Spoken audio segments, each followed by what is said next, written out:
السلام علیکم۔ تازہ ترین سیٹلائٹ تصاویر پر نظر ڈالی جائے تو بلوچستان، پنجاب، سندھ، خیبر پختونخوا، گلگت بلتستان، کشمیر کے مختلف مقامات پر کہیں ہلکے تو کہیں گہرے بادلوں کی وجہ سے مطلع کہیں جزوی تو کہیں مکمل ابر آلود ہے۔ شمال مشرقی پنجاب، اس کے علاوہ جنوب مشرقی کشمیر کے علاقوں میں گہرے بادل موجود ہیں اور بعض مقامات پر وقفے سے بارش کا سلسلہ جاری ہے۔ البتہ خیبر پختونخوا کے بلئی اور گلگت بلتستان کے مختلف مقامات پر گہرے بادل موجود ہیں جو مختلف مقامات پر بارش کا سبب بن سکتے ہیں۔ وزیرستان ٹانگ کے علاقوں میں تھنڈر سیل تشکیل پائے ہیں جو اکا دکا مقامات پر بارش کا سبب بنے ہیں۔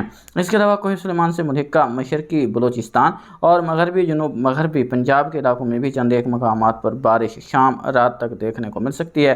بلوچستان کے باقی زیادہ تر مقامات پر بادل تو دیکھنے کو مل رہے ہیں لیکن بادلوں میں فی الحال اتنی شدت نہیں ہے کہ بارش کا سبب بن سکیں۔ پھر بھی خوزدار ریجن، اس کے علاوہ سراب اور جو ایران اور پاکستان کے ملحقہ علاقے ہیں یہاں پر بارش کے امکانات موجود رہیں گے۔ کراچی سمیت سندھ کے جنوب مشرقی جنوبی علاقوں میں سمندری بادلوں کا گہراؤ ہے اور مختلف مقامات پر رم جھم بوندا باندی کے امکانات بھی موجود رہیں گے۔ ان بادلوں کی آمد و رفت آنے والے دنوں کے دوران بھی جاری رہے گی۔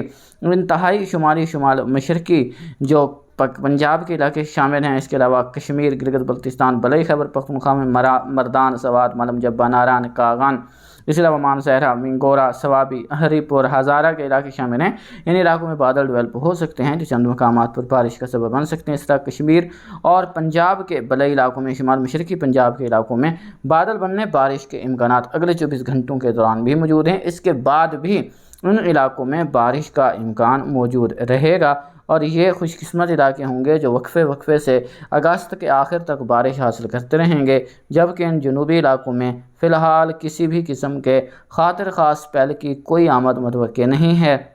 یہاں خلیج بنگال میں ایک سرکولیشن ضرور ڈیولپ ہو رہا ہے جو low pressure, well mark low pressure کی حالت تک جائے گا، لیکن وہ بھارت کے مشرقی علاقوں تک ہی محدود رہے گا، اس کے آگے بڑھنے کے امکانات نہیں ہیں۔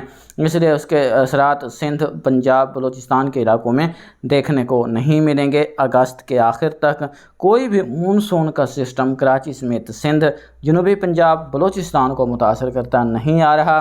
فی الحال جو مغربی طرف ہے وہ بھی وسطی پنجاب کے علاقوں تک بنی ہوئی ہے، اس کا اثر زیادہ تر شمالی علاقوں تک ہی رہے گا۔